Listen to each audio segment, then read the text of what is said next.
Hello and welcome to this week's preview of racing at Caulfield. Of course it is Patinack Farm Blue Diamond Stakes Day. 3 Group 1 races on offer. The sun is hopefully going to be shining, Steve, which means it's going to be a terrific day. Certainly is, Sean. A raft of stars on display, not only in the 3 Group 1s, but in a terrific support card and some terrific betting races, I think, in some of those support programs. We're dealing with a couple of shorties in 2 of the Group 1s, but that adds a little intrigue as well. Well, the first of those shorties will come up in the main event of the day. It's the $1 million prize, of course, up for grabs in the Blue Diamond. Sepoy is undefeated. Will he remain that way after Saturday? Well, you would think so, Sean. He has the score on the board, of course. Unbeaten in 3 starts, and his 2 wins in the preview and the prelude by 3.5 lengths have been comprehensive. He's got the right gait. He can probably park off the speed in this Blue Diamond, where there'll be 2 or 3 hustling along early. He looks bomb-proof. He's run quick times. Any measure, the Colts look to be superior to the fillies. He's clearly the horse to beat, and I certainly wouldn't recommend taking him on. I think there's a couple of interesting runners. Running Tall for Danny O'Brien, I thought might be the best roughie on the program. Given that he ran so well behind Sepoy at his first run back, he's only had the 1 run back. Blinker's first time, well drawn, fitter for that run at Caulfield, better for the experience.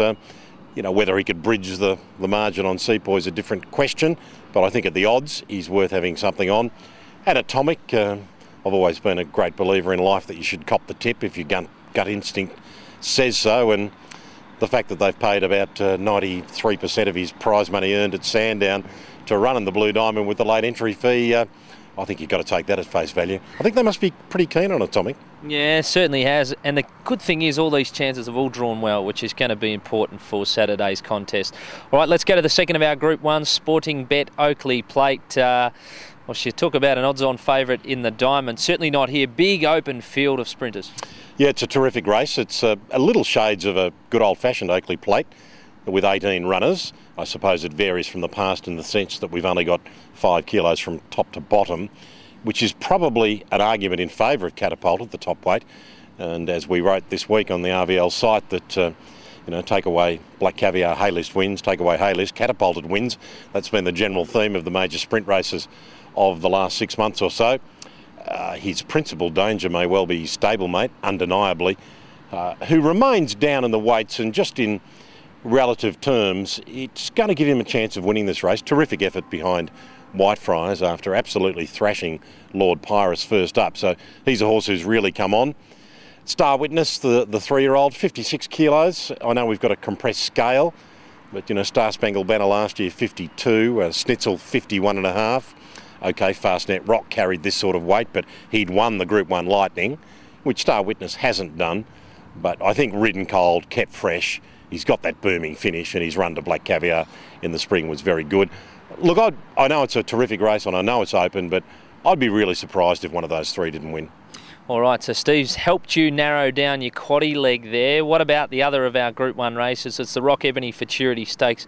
First leg of the Asian Mile Challenge, and More Joyous is back in Melbourne. Yes, she is. We saw her at Caulfield winning the Turak, which was a Herculean performance on that occasion. Her record is there for all to see, and it'd be silly to suggest that she's highly vulnerable.